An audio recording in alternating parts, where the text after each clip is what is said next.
Hello students, welcome to the channel. हम लोगों ने अपने प्रीवियस वीडियो में गुप्त काल के बारे में स्टडी किया था और वहां पर जो क्या इम्पोर्टेंट राजा थे जो कि 200 साल तक जो है गुप्त काल चला था और वहां पर जो राजा थे और क्या उनके इम्पोर्टेंट काम थे वो चीजें हम लोगों ने प्रीवियस वीडियो में डिस्कस की थी। तो आज हम उसी की एक सीरीज में गुप्त काल का जो पार्ट 2 है वो स्टडी करेंगे, जिसमें गुप्त काल की प्रशासनिक व्यवस्था के बारे में हम लोग डिस्कस करेंगे। तो अब गुप्त काल जो है अगर हम उसको मौर्य से रिलेट करके देखें, क्योंकि मौर्य के बाद जो है मौर्योत्तर पीरियड आता है, लगभग जो है आपका 100-200 साल तक ऐसे ही बाहरी आक्रमण होते हैं या कुछ ब्राह्मण साम्राज्य आते हैं, तो एक अच्छे तरीके से जो है प्रशासनिक व्यवस्था नहीं बिल्डअप हो पाती है। लेकिन अब गुप्त काल में जो है, क्योंकि 200 साल एक आइडिया सा है इसका कि ये काल चला था, तो इसमें जो है प्रशासनिक व्यवस्था कैसी थी, तो हम इसको मौर्य प्रशासन से रिलेट करके स्टडी करेंगे। मौर्य काल में आप लोगों ने देखा होगा, अगर प्रीवियस वीडियो में देखा हो, तो मौर्य काल में जो प्रशासनिक व्यवस्था थी वो सेंट्रलाइज थी। मतलब राजा जो है केंद्र होता था, यहाँ भी राजा केंद्र था, लेकिन वो सिर्फ 2-3 जैसे चंद्रगुप्त विक्रमादित्य तक ही सेंट्रलाइज होता है। लेकिन बाद में जैसे इन्होंने क्योंकि सामंती प्रथा को, सामंती व्यवस्था को बढ़ावा दिया था, तो फिर क्या होता है कि राजा जो है वो डिसेंट्रलाइज कर देता है, मतलब सामंतों को इतने अधिकार दे देता है कि वो उस एरिया के डिसीजन खुद कर लें। तो इस तरीके से अगर दोनों का कंपैरिजन किया जाए तो मौर्य काल में ज्यादा केंद्रीकरण था और गुप्त काल जो है वो विकेंद्रीकरण की तरफ था। और एक चीज ये, जैसे आपने अगर समुद्र गुप्त का, जैसे प्रीवियस वीडियो में हम लोगों ने डिस्कस किया था कि समुद्र गुप्त का दरबारी कवि होता है हरिसेन, और वो उसकी प्रशंसा में प्रयाग प्रशस्ति लेख लिखता है, तो उसमें वो उसको धर्म की प्राचीर या फिर अवतार ऑफ विष्णु बोलता है। तो यहाँ जो राजा, गुप्त काल में जो राजा थे, वो खुद को देवता के समान मानते थे, या ऐसा मानते थे कि जो राजा होता है वो देवता के अकॉर्डिंग होता है, मतलब उसको दैवीय अधिकार प्राप्त होते हैं। तो ये चीज बेसिकली मौर्य काल में और गुप्त काल में एक डिफरेंस का कारण है। और अब जैसे अगर हम किसी की प्रशासनिक व्यवस्था की बात करते हैं, तो ये चीज उसमें ये देखा जाता है कि वहां पर जो है ट्रेड कैसा था, या फिर वहां पर जो है औरतों की दशा कैसी थी, वहां पर क्या क्या जो है मुद्रा चलन में थी, उनके व्यापारिक संबंध किन लोगों के साथ थे, कौन से देशों के साथ थे, इस तरीके से। तो आज हम गुप्त काल का ये अभी आगे वीडियो में डिस्कस करेंगे कि उनकी प्रशासनिक व्यवस्था किस टाइप की थी। तो यहाँ पर जो है क्या होता है कि राजा केंद्र होता है, लेकिन मौर्य जो साम्राज्य था उसमें केंद्रीकरण ज्यादा होता है। तो इस तरीके से एक, जैसे आपने इस मंत्रिमंडल होता है, जैसे मौर्य प्रशासन में भी स्टडी किया था कि मंत्री परिषद जो होती है वो राजा की हेल्प करने के लिए होती है। तो सेम प्रयाग प्रशस्ति लेख में बताया गया है कि जब समुद्रगुप्त राजा बना था तो उसकी हेल्प के लिए भी एक मंत्री परिषद थी, उसको मंत्रिमंडल या मंत्री परिषद कहा गया। तो एक और चीज ध्यान रखेंगे, इसमें जो है महासंधि विग्रह की उपाधि दी गई है हरिसेन को। तो जो उन मंत्रियों का हेड होता था, मतलब महासंधि विग्रह क्या कि मिनिस्टर ऑफ पीस एंड वार, कि जो युद्ध का और शांति का, जो इन चीजों को सेटल करने वाला एक मिनिस्टर होता है, उसको महासंधि विग्रह कहा गया है। बेसिकली ये जो टाइटल हरिसेन को दिया गया था, ये शायद समुद्रगुप्त के टाइम से ही शुरू हुई थी, क्योंकि इससे पहले जो है चंद्रगुप्त प्रथम तक ऐसी कोई टाइटल नहीं दिया गया था। तो ये टाइटल हरिसेन को मिला था। तो यहाँ से एक आइडिया लगता है कि जब समुद्रगुप्त ने अपने जो है जीत का अभियान चलाया, ऐसा माना गया था कि आपको पिछले वीडियो में भी बताया गया था कि उसने जो है दक्षिण भारत के 12 जो है राजाओं पर जीत हासिल की थी और उत्तर भारत के उसने 9 राजाओं को हराया था। तो उसको जो है, जो minister of peace and war, Harisena को ये टाइटल मिला था महासंधि विग्रह का। तो ये चीज आप ध्यान रखेंगे, इसे नोट कर लेंगे। तो महासंधि विग्रह की उपाधि जो है वो टाइटल हरिसेन को दिया गया था। अब आपने मौर्य काल में स्टडी किया होगा कि वहां पर जैसे प्रशासनिक व्यवस्था ठीक ढंग से चलाने के लिए उसको कुछ जो है, जैसे पहले प्रोविंस होती, फिर डिस्ट्रिक्ट, फिर जो है संग्रहण, 5 से 10 विलेज का एक ग्रुप था, उसको संग्रहण बोला गया, फिर ऐसे ग्राम, ऐसे इस तरीके से बांट दिया गया था। सेम वही चीज यहाँ पर भी की गई थी। तो यहाँ पर जो प्रोविंस होती थी, सबसे पहले उसको भुक्ति या भोग में बांटा गया। तो ये चीज आप ध्यान रखेंगे कि ऊपर जो है उनको क्या बोला गया वो कहा गया है, नीचे उनके हेड को क्या कहते थे कि सबसे पहले आपकी प्रोविंस है उसको भुक्ति कहा गया, डिस्ट्रिक्ट को विषय, और फिर जो है सिटी था नगर या विथिक, नगर या विथिक, विथिक नगर या विथिक, विलेज जो है ग्राम, वो मौर्य में भी ग्राम ही था और यहाँ भी ग्राम ही है। तो उसके बाद जो है इनके हेड अगर हम डिस्कस करें तो भुक्ति है जो उसका उपरिक, उपरिक या उपरिका, उपरिक बोल लीजिए आप, विषय का विषयपति, नगर का नगरपति या पुरुपाल। जो बिल्कुल अलग से लगता है तो उसको थोड़ा सा ध्यान से देखेंगे, क्योंकि कई बार क्वेश्चन यहीं से बनते हैं। यहाँ से क्वेश्चन इस तरीके से बन जाएगा कि मौर्य की प्रशासन व्यवस्था में प्रोविंस को क्या कहा गया। तो यहाँ पर आपका भुक्ति या भोग, भोगपति या उपरिक, उपरिक या भोगपति, इसको जो है इसके हेड को बोला गया। ग्राम का ग्रामिक हो गया, सिटी को नगर या विथिक, नगरपति या पुरुपाल। तो इस तरीके से इन्होंने अपनी प्रशासनिक व्यवस्था को बांटा हुआ था। दूसरा आपको भी बताया कि यहाँ पर जो है सामंती व्यवस्था थी।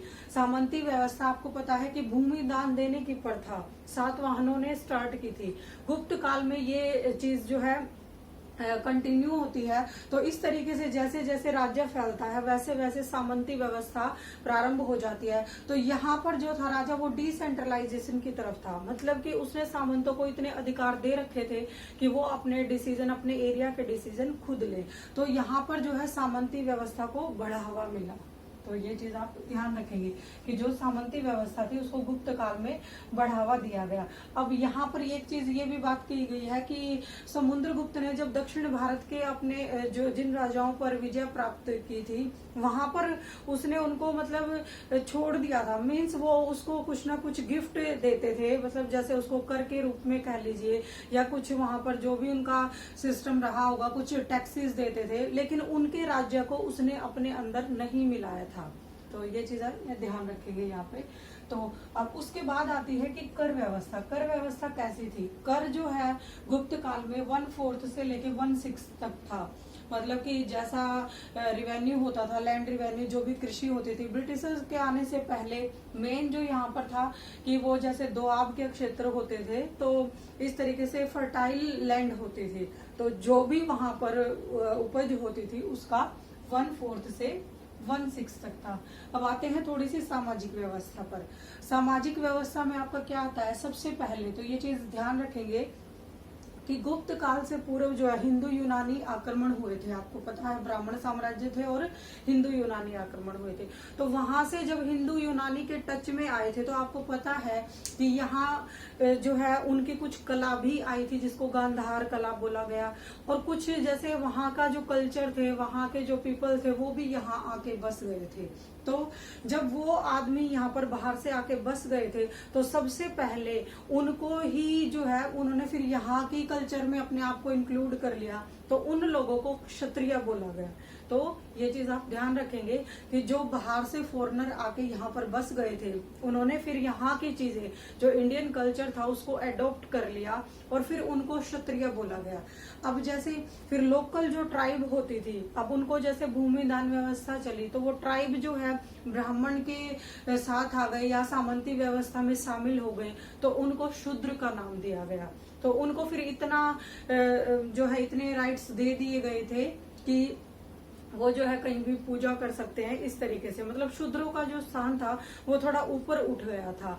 तो ये चीज आप ध्यान रखेंगे कि वर्ण व्यवस्था थी यहाँ पर। वर्ण व्यवस्था मतलब समुद्रगुप्त के बारे में ये खुद कहा गया है कि वो वैष्णव धर्म को मानने वाला था और उसने जो है सभी धर्मों को बढ़ावा दिया। बेसिकली जो मंदिर पूजा थी वो इसी समय में शुरू हुई थी। तो जो गर्भगृह की या प्रतिमा की अगर हम पूजा की बात करें तो वो गुप्त काल से ही स्टार्ट हुई थी, और मंदिर अगर बने थे तो वो गुप्त काल में ही बने थे। एक मंदिर जो हिंदू धर्म का प्रतीक होता है वो चीजें जो है गुप्त काल में ही बननी स्टार्ट हुई थी। मंदिर पूजा या गर्भगृह जिसे बोलते हैं, गर्भगृह में प्रतिमा, तो वो गुप्त काल से स्टार्ट हुई थी। तो यहाँ पर क्या था कि वर्ण व्यवस्था थी, और जो बाहर से जो फॉरेनर आए थे और फिर यहाँ पर जो है यहाँ के कल्चर को उन्होंने अपना लिया तो उनको क्षत्रिय बोला गया। और जिस जो यहाँ के जो ट्राइब थी फिर उनको भूमि दान मिली तो उनको जो है शूद्र कहा गया। तो इस तरीके से आप देखिए क्षत्रिय, शूद्र और फिर ब्राह्मण हो गए, पुरोहित। तो वर्ण व्यवस्था जो है वो समाज में विद्यमान थी। तो ये चीज आप ध्यान रखेंगे। एक जैसे जो है जब भी जैसे राजा जो है कभी भी युद्ध में जाते थे या जहां से उनकी सेना गुजरती थी, तो लोगों से जो है ना फोर्स लेबर भी कराई जाती थी, मतलब उनसे बेगारी भी करवाई जाती थी। जैसे सेना जा रही है तो उनके वहां पर जो भी चीज है तो वो ले ली गई, या उनसे सेना की रखवाली करने के लिए बोला गया। तो इस जो काम को, जो फोर्स लेबर थी, जो बेगारी थी, जो बेगारी करने वाली प्रथा थी, या उन लोगों को जो है विष्टि कहा गया। तो ये पॉइंट आप नोट करेंगे कि अगर आपसे जो है क्वेश्चन में पूछा जाए कि गुप्त काल में विष्टि किसे कहा गया, तो जो लोग फोर्स लेबर करते थे, मतलब जिनसे बेगारी करवाई जाती थी, उनको जो है विष्टि कहा गया। तो आपको अभी भी बताया कि वर्ण व्यवस्था जो है उस समय में समाज में थी। क्षत्रिय कौन थे या शूद्र कौन थे? शूद्रों का स्थान थोड़ा सा ऊपर उठा।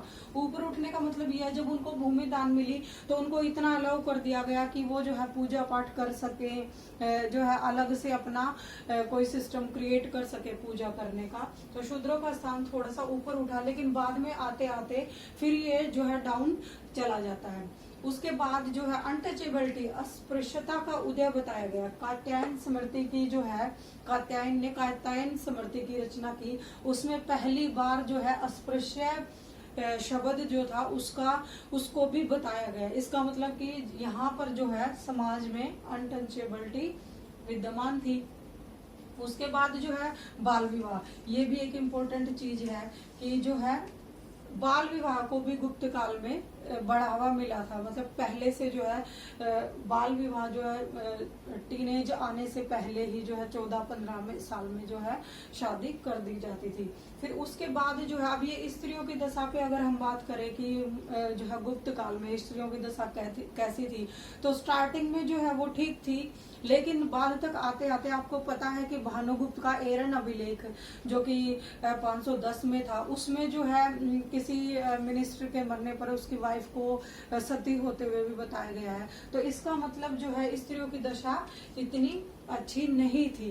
ये चीज आप ध्यान रखेंगे कि सती प्रथा का, जैसे ये एंशियंट हिस्ट्री में सबसे पहला अभिलेख है, एंशियंट हिस्ट्री में सबसे पहला अभिलेख है जहां पर किसी का सती होने का उल्लेख मिलता है। तो ये 1 नंबर का क्वेश्चन बनेगा कि जैसे किसके अभिलेख से आपको ये पता चलता है कि सती प्रथा जो है विद्यमान थी गुप्त काल में। तो भानुगुप्त का एरन अभिलेख 510 एडी में, ये चीज आप ध्यान रखेंगे, जिससे हमें सती प्रथा की जानकारी मिलती है।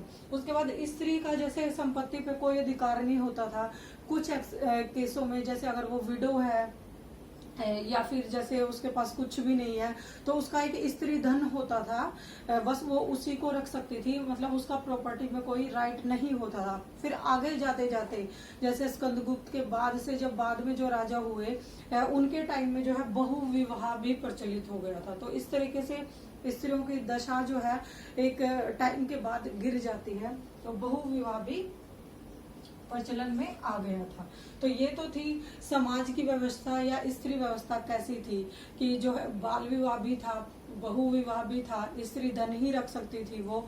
और उसके बाद जो है सबसे पहले सती प्रथा का उल्लेख जो है भानुगुप्त के एरन अभिलेख में मिलता है। उसके बाद यहाँ पर क्या था, व्यापारी जो थे उनकी जो है उनको श्रेणी व्यवस्था में बांट दिया था। मतलब गिल्ड्स ऑफ क्राफ्टमैन जो थे, एक उनकी जो, जैसे बाहर से जब हिंदू यूनानी आक्रमण हुए थे तो वहां की कुछ चीजें जो इस कल्चर यहाँ पर लोगों ने कल्चर में अपना ली थी, तो एक श्रेणी व्यवस्था का प्रारंभ हो गया। और जो है लगभग जो समुद्रगुप्त के बाद जो टाइम स्टार्ट हुआ, तो बाहर से पश्चिमी देशों से यहाँ का संपर्क टूट गया था। मतलब फॉरेन जो ट्रेड है वो गिर गया था। क्यों? क्योंकि जब जो कला जो है यहाँ पर आई थी वो स्टार्टिंग में डेवलप हुई, लेकिन फिर उन लोगों के काम को यहाँ के लोगों ने, मतलब इस कल्चर के लोगों ने अपना लिया था, तो फॉरेन से जो है कनेक्शन बिल्कुल खत्म हो गया था। तो यहाँ पर विदेशी व्यापार को बढ़ावा नहीं मिला। अब जो भी जो है, जैसे ग्रीक, आपको पता है कि बाहर से जो कला आई थी गांधार कला, उसकी बजाय जो है बनारस, मथुरा, इन क्षेत्रों की लोकल कला का विकास हुआ। तो यहाँ पर क्या हुआ था, यहाँ पर जो है फॉरेन ट्रेड बिल्कुल कट हो गया था एंड तक आते आते। और जो आपको पता है कि स्वर्ण सिक्के जो चलाए गए थे उनको दिनार बोला गया था। आपको पता है अलग अलग टाइप के स्वर्ण सिक्के चलाए थे, चंद्रगुप्त प्रथम ने राजा रानी टाइप या पति पत्नी टाइप, और फिर समुद्रगुप्त ने वीणा बजाते हुए, गरुड़ के, अश्वमेध यज्ञ के, टाइगर की लिंग के, इस तरीके से। फिर तो अलग अलग जो सिक्के चलाए, या चांदी के सिक्के भी चलाए थे विक्रमादित्य ने। तो चांदी के जो सिक्के हैं उनको रुपयक बोला गया, और जो स्वर्ण सिक्के थे उनको दिनार बोला गया। तो ये एक एक नंबर के क्वेश्चन बनेंगे, आप इनको ध्यान रखेंगे कि जो स्वर्ण सिक्के हैं उनको दिनार बोला गया, और चांदी के जो सिक्के हैं, चांदी के जो सिक्के हैं उसको रुपयक बोला गया, रुपयक। जो स्वर्ण सिक्के हैं उनको दिनार बोला गया, और चांदी के सिक्कों को रुपयक बोला गया। आपको पता है विदेशी व्यापार जो है इस टाइम पे काफी कम हो गया था एंड तक आते आते। उसके बाद अगर धर्म की बात करें कि धर्म व्यवस्था कैसी थी, तो समुद्रगुप्त स्वयं एक वैष्णव संप्रदाय को मानने वाला था। मतलब वो वैष्णव धर्म को बढ़ावा, हिंदू धर्म को बढ़ावा देने वाला था। आपको पता है मौर्य साम्राज्य में जो है ज्यादा से ज्यादा जो है बौद्ध धर्म या फिर जैन धर्म को फॉलो किया था। तो हिंदू धर्म को बढ़ावा अगर दिया तो समुद्रगुप्त के टाइम से हिंदू धर्म को काफी बढ़ावा मिला। मंदिर में पूजा स्टार्ट हुई, मंदिर पूजा स्टार्ट हुई, जैसे विष्णु और लक्ष्मी की, मतलब विद जैसे डेटी जो था वो पति पत्नी के साथ, जैसे शिव पार्वती की, विष्णु लक्ष्मी की, इस तरीके से पूजा स्टार्ट हुई। इसके जो है प्रमाण हमें कहाँ से मिलते हैं? पहली बार ऐसे डेटी की पूजा हुई थी यहाँ पे गुप्त काल में। इसके प्रमाण जैसे हमें मिलते हैं कि जो है इसका पार्वती का एक मंदिर बनाया गया है नचना कुठार में। ज्यादातर इनके जो एमपी है, एमपी में इनके मंदिर बने हैं। जैसे शिव का जो है बुमरा में मंदिर है, बुमरा में, पार्वती का पन्ना में, एमपी में ही है नचना कठुआ में, और विष्णु का भी तिगहा में। मतलब विष्णु के, शिव के, पार्वती का या विष्णु लक्ष्मी के मंदिर बनाए गए इस तरीके से। और फिर उसके बाद जो है गर्भगृह में मूर्ति की जो स्थापना थी या उसकी पूजा का वर्णन भी सबसे पहले जो है गुप्त काल में ही मिलता है। सारनाथ में बैठे हुए बुद्ध की मूर्ति बनाई थी यहाँ पर। इनकी जो है कला, उसके बारे में बताया गया है कि वो किस तरीके से उन्होंने कला को बढ़ावा दिया था। तो बैठे हुए बुद्ध की प्रतिमा। अब ये चीज हम लोगों ने स्टडी की थी कि विक्रमादित्य, चंद्रगुप्त विक्रमादित्य के दरबार में नवरत्न रहते थे। तो वहां पर जो है कालिदास की रचनाएं थी। कालिदास की जो सातों रचनाएं हम लोग डिस्कस कर चुके हैं, अभिज्ञान, शाकुंतलम, ऋतु संहार, मालविका अग्निमित्रम, उसका फर्स्ट ड्रामा। तो ये सब चीजें, इनसे क्या हुआ कि कला और साहित्य को बढ़ावा मिला। तो ये चीज आप ध्यान रखें। कालिदास को आपको पता है शेक्सपियर ऑफ इंडिया भी कहा गया है। तो ये क्वेश्चन आप ध्यान रखेंगे कि बैठे हुए बुद्ध की मूर्ति सारनाथ में बनवाई गई थी गुप्त काल में, और कालिदास की रचनाएं इसका एक सर्वश्रेष्ठ उदाहरण है कि गुप्त काल को गोल्डन एज इसीलिए बोला गया क्योंकि यहाँ पर जो है सबसे ज्यादा जो बढ़ावा मिला था वो कला और साहित्य को मिला था, धर्म को मिला था। कला, साहित्य और धर्म को बढ़ावा मिला था, तो इसीलिए गुप्त काल को गोल्डन एज कहा गया है। तो आर्यभट्ट था, आर्यभट्ट ने आर्यभट्ट या जीरो की जो है खोज की थी। आपको पता है पाई का मान दिया था, सूर्य सिद्धांत दिया था। संस्कृत में ये बुक लिखी थी सूर्य सिद्धांत की आर्यभट्ट ने। उसके बाद जो है वराह मिहिर थे, इन्होंने लघु वृत्त या वृत्त संहिता लिखी थी। ब्रह्म सिद्धांत दिया था जो है ब्रह्मगुप्त का, ब्रह्मगुप्त ने ब्रह्म सिद्धांत दिया था। फिर उसके बाद धन्वंतरी थे, वात्स्यायन का काम सूत्र था। ये जो बुक्स के नाम है और इनके राइटर हैं वो आपको ध्यान रखने होंगे क्योंकि कई बार एक एक नंबर के क्वेश्चन यहाँ से आ जाते हैं।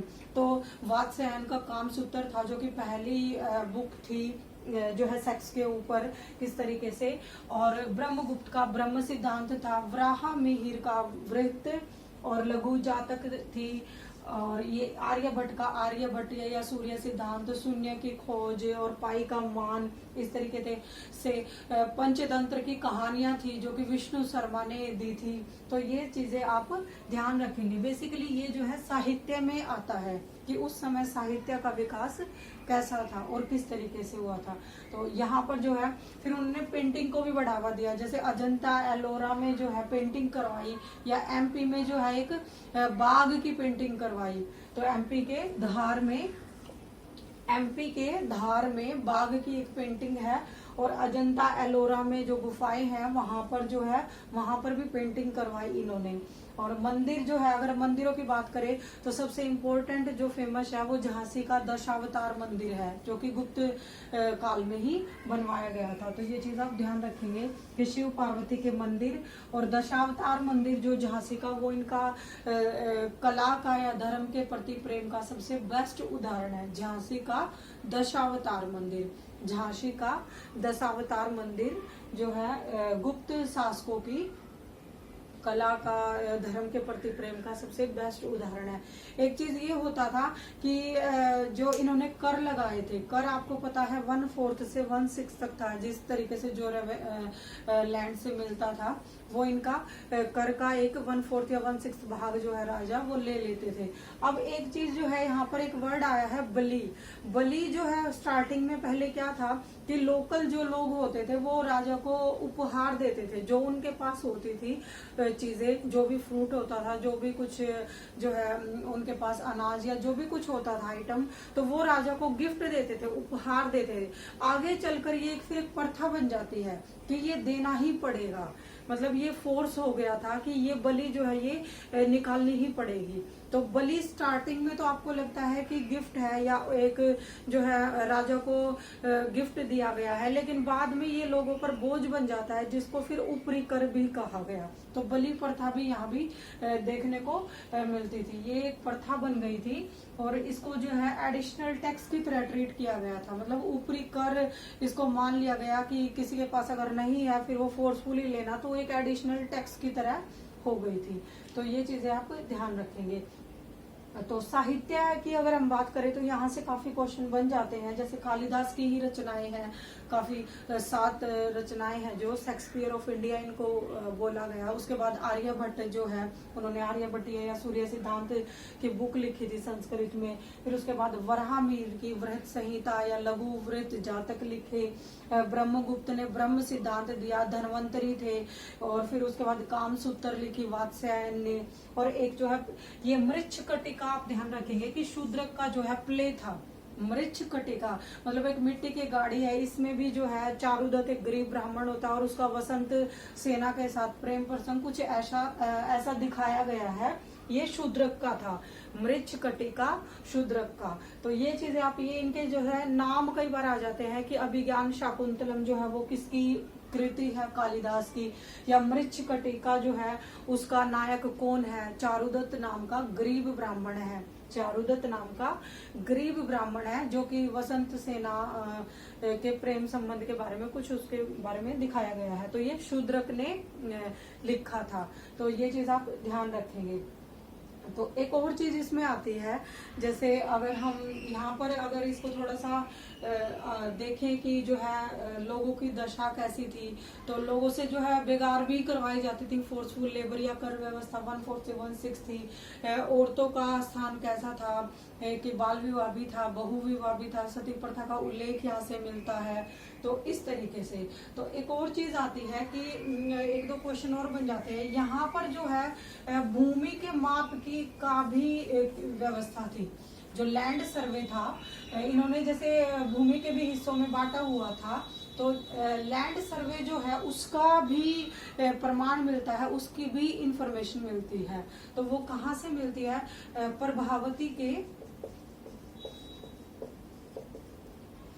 पूना प्लेट से, जैसे पूना कॉपर प्लेट से। जैसे कि आपको पता है कि नालंदा की कॉपर प्लेट थी जो समुद्रगुप्त की, इसी तरीके से जो है प्रभावती की पूना कॉपर प्लेट थी, उस पर जो है लैंड सर्वे के मतलब कि लैंड का जो है भूमि का की माप व्यवस्था का प्रमाण भी प्रभावती आपको पता है, प्रभावती गुप्त जो कि रुद्र से वाकटकों में जो है चंद्रगुप्त विक्रमादित्य ने अपनी प्रभावती गुप्त की जो है शादी कर दी थी, मतलब मैट्रिमोनियल अलायंस हुआ था। प्रभावती गुप्त की रुद्रसेन द्वितीय से शादी हो गई थी, जो कि दक्षिण में महाराष्ट्र के एरिया में वाकटका थे। तो प्रभावती गुप्त की जो पूना कॉपर प्लेट है उससे हमें लैंड सर्वे का प्रमाण मिलता है। एक तो ये चीज आप इम्पोर्टेंट ध्यान रखेंगे। उसके बाद एक और चीज ये आती है कि आपको पता है कि रुद्र दामन का जूनागढ़ अभिलेख था।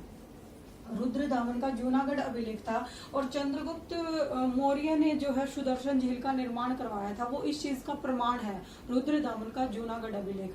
तो वहां पर फिर रुद्रदामन ने भी उसका कुछ जो है पुनरुद्धार करवाया था। फिर उसके बाद जो सुदर्शन झील होती है उसका 2 बार पुनरुद्धार हुआ था।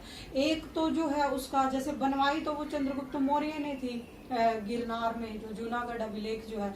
फिर उसके बाद रुद्रदामन ने उसका जो है पुनरुद्धार करवाया, उसको ठीक करवाया वहां पर। फिर उसके बाद जो है स्कंदगुप्त ने उसका दोबारा से जो है ये चीज, इसके पुनरुद्धार की जो जानकारी है वो स्कंदगुप्त के जूनागढ़ अभिलेख से, जैसे जो जूनागढ़ अभिलेख है उसी से जो है ये हमें जानकारी मिलती है कि जो सुदर्शन झील थी जिसका निर्माण चंद्रगुप्त मौर्य ने करवाया, उसका पुनरुद्धार एक बार तो रुद्रदामन ने करवाया, फिर उसके बाद जो है स्कंदगुप्त ने भी उसका पुनरुद्धार करवाया था। तो आपसे यहाँ से क्वेश्चन बन जाएगा कि स्कंदगुप्त के जो है ये जो है सुदर्शन झील के पुनरुद्धार की जानकारी हमें कहाँ से मिलती है, तो ये जूनागढ़ अभिलेख से मिलती है। या कौन सा गुप्त शासक था जिसने सुदर्शन झील का पुनर्निर्माण या पुनरुद्धार करवाया था, तो ये चीज। तो इस तरीके से हमें जो है गुप्त काल की प्रशासनिक व्यवस्था या उनका जो है समय कैसा था, क्या उनकी धर्म में रुचि थी, तो इस तरीके से आपके क्वेश्चन बन जाएंगे। तो यहाँ पर बेसिकली आपको ये चीज ध्यान रखनी है कि जो पहली बार मंदिर पूजा या गर्भगृह की पूजा हुई थी वो गुप्त काल में हुई थी, या मंदिरों के निर्माण की एक अगर क्रम चला तो वो गुप्त काल से स्टार्ट हो गया था। तो जैसे उसमें फेमस जो है वो दशावतार मंदिर है झांसी का, और यहाँ का फिर साहित्य, ये चीज आपको ध्यान रखनी पड़ेगी। जो साहित्य की जो रचनाएं हैं वो कौन सी रचना किसकी है, तो ये नाम ध्यान रखने पड़ेंगे आपको। उसके बाद जो है मंदिर में पूजा जैसे विष्णु लक्ष्मी की और शिव पार्वती की, इस तरीके से। और फिर ये जो लैंड सर्वे वाला था कि ये लैंड सर्वे की जो जानकारी प्रभावती गुप्त की पूना कॉपर प्लेट से मिलती है, तो ये जो लैंड सर्वे का रिकॉर्ड रखता था उसको क्या कहा गया, एक और पॉइंट है ये, तो उसको पुष्टपाल कहा गया, पुष्टपाल। तो ये चीज आप ध्यान रखेंगे कि जो ये था सिटी और इसका जो हेड था वो नगरपति या पुरपाल था, और जो लैंड सर्वे के जिसके पास डॉक्यूमेंट होते थे उसको पुष्टपाल कहा गया। तो इस तरीके से जो है आपके छोटे छोटे क्वेश्चन बन जाएंगे। जैसे मेन जो है हमने राजाओं के बारे में अगर देखे तो ये स्टडी किया था कि समुद्रगुप्त को भारत का नेपोलियन कहा गया है, या उसको जो है लिच्छवी दोहितर कहा गया है। फिर उसके बाद जो है उसने अपने विजय अभियानों में जो है हरिसेन ने प्रयाग प्रशस्ति लेख लिखा उसके बारे में। तो इस तरीके से आप जो है ये क्वेश्चन ध्यान रखेंगे। और किस तरीके से क्वेश्चन आता है ये भी आपको बताया गया है कि गुप्त काल में जो है सबसे ज्यादा स्वर्ण के सिक्के चलाए गए, और वो सिक्के किस किस तरीके थे, और स्वर्ण सिक्कों को जो है दिनार कहा गया, और चांदी के सिक्के जो कि चंद्रगुप्त विक्रमादित्य ने शकों पर विजय के उपलक्ष्य में चलाए थे उनको जो है रूप्यक कहा गया।